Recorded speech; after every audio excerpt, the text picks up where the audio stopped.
guys, good evening, how y'all doing? This is the Club with the Man 1993, and normally I'd be up here to be reviewing Monday Night Raw on this nice and, nice weather we had today here in Pittsburgh, Monday. Unfortunately, I'm not going to be reviewing Raw tonight.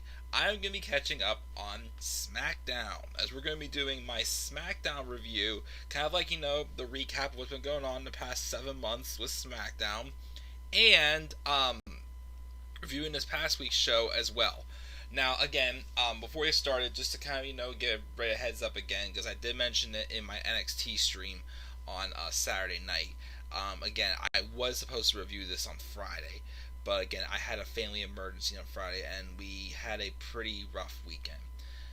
Questions are starting to get answered again, but I don't want to get into any more details about it. But obviously, right now, basically, we're living a day-to-day life right now, because of what's going on in my family right now. It's a little too personal. I don't want to mention anything big details, but again, that's what I want to say. But so because of this, again, I'm going to catch up on SmackDown tonight. Tomorrow, if I do have the time, which as of now I think I should, I will. I did watch the second half of Raw tonight. I will catch up on Raw after this. Now we'll review Raw tomorrow night. But again, all depends on what's going on. Because like I said, guys, things are just pretty up in the air right now. Tyler says, "I wish AJ never left SmackDown. Now it's trash." Yeah, again, I agree for sure. But we'll let's talk about SmackDown tonight, guys. We will talk about Raw tomorrow. But thank you for joining me in the live chat, Tyler. And of course, also just to give it a shout out as well, to mention that I will be in attendance next Monday night on Raw for Austin 316. I'm looking forward to going, and should have a good time. I don't think I've been to a live edition of Raw. Actually, last one I went to was the Raw after Mania last year, and it was pretty disappointing, unfortunately. I haven't been to a Raw in Pittsburgh. I'm trying to remember in how long. It's been a few years, definitely, since I've been to a Raw in Pittsburgh. But we'll see what I get next Monday on Raw. There is some stuff to look forward to, but of course that's Raw. We'll talk about it tomorrow. Tonight, let's focus on SmackDown. First, of course, I have a couple of things I want to talk about for SmackDown. Since I have left YouTube and come back, let's put it this way. SmackDown to me has been total garbage. It's been lifeless. It feels like a waste. I don't know why is the case, but when SmackDown first moved to Fox, it was right during the time of the build to Crown Jewel. And around the time, the two headline matches of Crown Jewel involved boxers, mixed martial artists, such as Tyson Kidd and Cain Velasquez. That was a very horrible way for the SmackDown on Fox era to begin. Because even after they finished up, because, first off, Cain Velasquez is supposed to be Brock Lesnar's biggest threat to his life, basically. Yet Brock beats him in like a boring 2-minute sparring match. And Tyson Fury, of course, would then defeat Braun Strowman. Why? I don't know. But they continue to play Braun Strowman dirty. But I found that super dumb. A lot of these storylines on SmackDown are just so repetitive. They're so dumb. They feel like, like no effort's being put into them. Or sometimes the long freaking storyline with Roman Reigns and King Corbin of, the dog foods crap, which I think was just absolute stupid. Again, it's just complete Vince McMahon toilet humor. And, unfortunately, it's dragged on for quite a while, and I just feel like SmackDown's been a huge disappointment. It's very not worth watching. Yes, there's some superstars in there I care about, but, there's nothing really standing out to me other than one low card storyline, which we'll get to that in a little bit. But while I was gone, right before I left, Kofi Kingston was starting a feud with Randy Orton going into SummerSlam, which needed to happen with Kofi's title reign. because obviously Kofi and Orton had some history back in 2009. And everybody says that Randy Orton was the one who sent Kofi, back down the tubes, and not and basically ruined his future main event push. So the story was that Kofi Kingston wanted to prove himself and defeat the person who obviously, stopped him from furthering his career, and calls him stupid. Well, I thought the build for that feud was good, but then both the matches, yeah, weren't really, anything special. Like the one at SummerSlam, the ending I thought was stupid. And then, they had just like an average match at Clash of Champions, and then all of a sudden, boom, that was it. Well, a heated rivalry with good history, to me, it was just, on a really wet note. Because then, of course, it took Kofi Kingston to go to the Smackdown on Fox debut on October 4th, and he freaking got squashed by Brock Lesnar in 6 seconds. And whenever Miz, of course, makes fun of him about that months later, he just goes, Miz, you suck. Basically the whole thing of, oh, guess what? I don't care that I'm not a champion anymore. I'm just glad it happened. Just pushing it over and just acting like everything is okay. When it should not have been, because unfortunately Kofi Kingston got a bad rap, with how badly pushed he was. Well, I wouldn't say he was pushed terribly, but obviously his run with the WWE title, I still kind of treated him like he was just like a mid-card champion rather than an actual main eventer. Which he definitely could have easily put on a lot of clinics if he was given, a little bit more material to work with than he was. But I'm so glad Kofi got the run he did. But obviously they've just like not allowed him to basically reach that level ever since. So it's unfortunate that happened to Kofi. Of course, there was a storyline before Roman Reigns was involved with the freaking dog food storyline with King Corbin. He was involved in a storyline with Rowan and Daniel Bryan as to trying to reveal who was the one who randomly attacked Roman Reigns on Friday Night SmackDown one night. He was supposed to be announcing his plans for SummerSlam, and then someone knocked the big, posts over, and went out, they fell on top of him. Of course, it was very obvious that it was going to be Daniel Bryan and Eric Rowan, but it ended up being just Rowan. But the storyline was just dumb because, they kept dragging out, the reveal, and they finally revealed it, and Daniel Bryan was there. It was obviously just like a complete duplicate of Eric Rowan. Yet a week later, Bryan and Rowan have turned on each other because Rowan doesn't want to be, disrespected anymore. And then Rowan goes on to beat Roman Reigns at Clash of Champions. So many other people can't beat Roman Reigns, yet Eric Rowan can. And now basically his push is coming to it, and it looks like after what happened on Raw, which is very dumb, of course, because I always was more a fan of Luke Harper than Eric Rowan, who did briefly come back on SmackDown and have a tag match with Rowan against Bryan and Reigns at Hell in a Cell. But shortly after that was when Harper got released, and yet they couldn't push him, but they were able to push Rowan for a while. I thought that absolutely made no sense. And of course now they have Roman Reigns there protecting the heck out of him from being booed, keeping him against Corbin. And unfortunately, they knew that eventually the crowd was going to turn on him again. And now he has a random match with Goldberg for the Universal title that, he didn't even earn that opportunity. And I thought it was just dumb. They couldn't even do like an Elimination Chamber matches for him to qualify for it. Just my opinion. Sasha and Bayley, of course, have been like the biggest names on SmackDown Women's Division. Unfortunately, it still feels like Bayley's overpowering Sasha when it should be the opposite, and Bayley's just influenced by Sasha's dark ways. Yet, to me, it feels like Bayley's got this all under control, and Sasha's the little crony. And because that also, there's absolutely no depth in this women's division as well. So, unfortunately, we have that. Bray Wyatt, of course, had a run with the Universal Championship, had a great feud with Daniel Bryan, resurrected Daniel Bryan's yes movement as well, and Bryan, of course, would eventually, be captured by the Fiend, shave his head bald and his beard off, and kind of become like the Daniel Bryan from 10 years earlier that nobody apparently cared about. I like that storyline. I especially liked their match they had at at Royal Rumble for sure. The strap match, that was pretty good. But of course, he lost to Goldberg, and he couldn't even acknowledge it this past week on SmackDown that he lost to Goldberg, which I thought was dumb.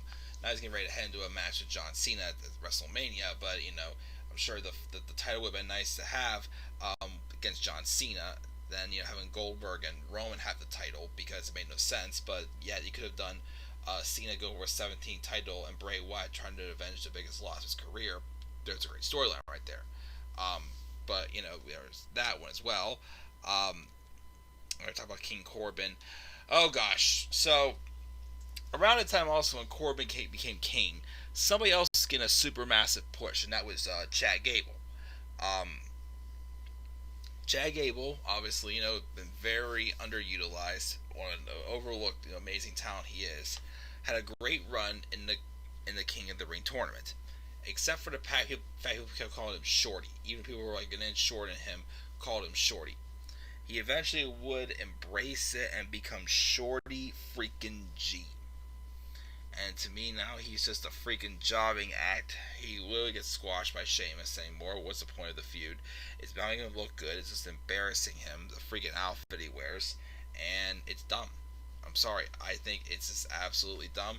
I'm not a fan of it. They need to call him Chad Gable. Again, I'm never going to call him Shorty G. To me, he's always Chad Gable. We also had John Morrison return, but I hated the way he returned. They should have just saved it for the Rumble, but he literally just appeared on SmackDown the night Miz turned heel and just basically like, hey, I'm back, basically, and that's it. No big surprise, no big pop, no, it just had to happen like that. That disappointed me, but I definitely liked him and Miz together as the dirt sheets again, but still, it's like, WWE, you can't like have surprises anymore. You have to just like, do it at like the wrong time where no one's going to react to it, and to me it's just super dumb. But what's not dumb to me is this Mandy and Otis storyline, and I think things have obviously gotten a little bit crazier without Dolph Ziggler went on the Valentine's date with Mandy, and obviously Mandy's still showing that soft spot for Otis, but yeah, obviously she thinks Dolph Ziggler has more initiative, unfortunately. But that's the stuff I had to say to catch up on what's going on with SmackDown. Let me check the live chat for actually review SmackDown. SmackDown has been a garbage roster. With no Bischoff, I can't take it serious anymore. He would watch the JBL WWE Championship match 2004. Yeah, I agree. Rowan should have been pushed, not Harper should have been pushed to have Rowan. Elimination Chamber was like December to Dismember 2006, he thought, and Bayley is boring as champion because she could be good, but of course she has absolutely nothing to work with as usual. But that's that. Let's talk about this week's episode. We had this opening segment. It was a moment of bliss at the NWO. And I just remember thinking that I thought this promo was just super cringe. It made no sense versus Alexa Bliss getting all excited about the NWO being the biggest fans, start taking selfies. And then they start taking these very unconfident promos that to me just sounded like very super scripted, super cringe. I was not a fan of it. And I didn't really like it. But then out came Sami Zayn, Cesaro, and Shinsuke Nakamura, who tried talking trash to them. But then Braun Strowman came out and they took them all out. So that's all fine and dandy and good there. We also had a random tag match with Naomi and Lacey Evans taking on Bayley and Sasha. Thank goodness Bayley and Sasha won because I'm tired of seeing them take the pins all the time. But they won. I felt at some point though, Sasha and Bayley should have been tag champions again, even if they were like each like Raw or SmackDown champion. Like put the tag titles on them to show that they're powerful. Even though of course the Kabuki Warriors have done a solid job with them for sure since they came out. But it is what it is.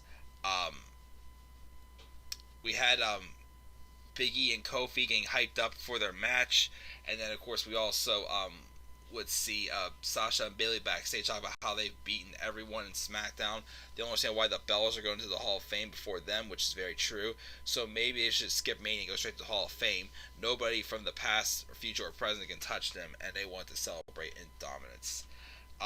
Shorty G was trying to Chad Gable was trying to convince Apollo Crews to let them go out together and do this, even though once again they both got squashed in a handicap match.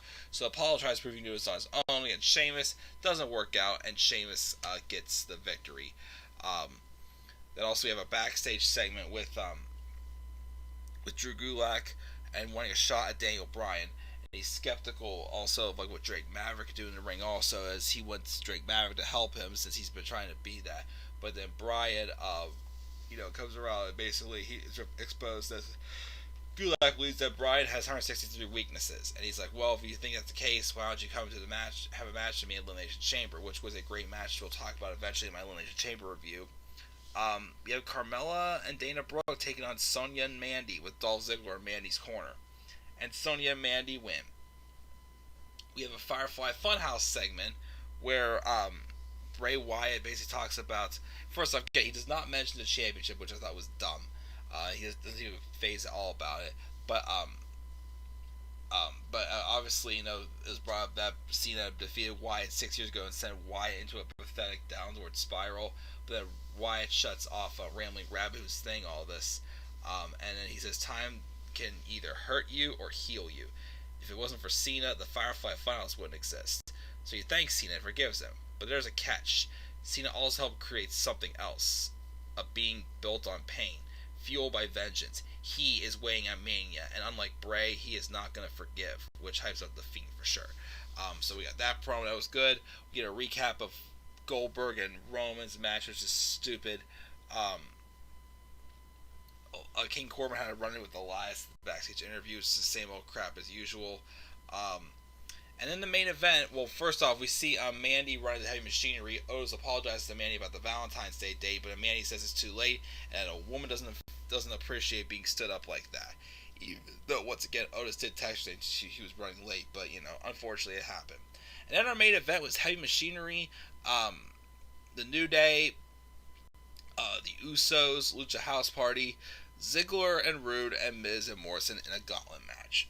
Was not too bad. Obviously, this is kind of meant to give a babyface push for heavy machinery. Even though I'm tired of seeing Miz and Morrison lose clean and pinfall as champions, I think it's dumb.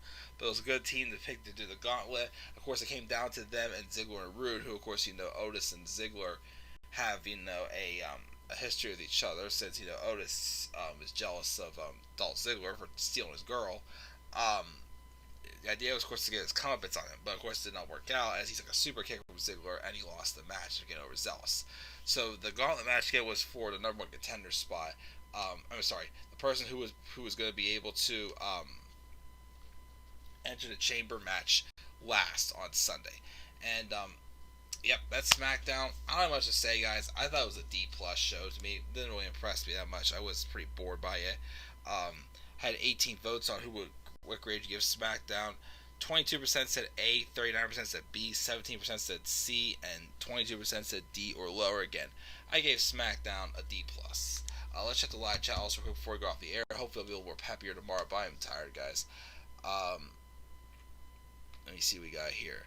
He was so pissed when Braun lost the title on Sunday. Yep, because it is too little and too late for Sami Zayn, unfortunately. But yeah, guys, that's gonna do it. I'm pretty tired. I'm sorry this was kind of rushed, but that's my review of SmackDown and me catching up on what's been going on with SmackDown. Yeah, I'll see you tomorrow night, hopefully, to review Raw. So make sure to slap like at the video, guys. Subscribe or comment on my channel. Follow me on Twitter at TheManAirBunny3. And again, I gave SmackDown a D+. Across the match also the other day, I gave NXT an A-. So that's it, guys. I'm tired. I'm going to bed. Have a great rest of your night. And peace out, everybody.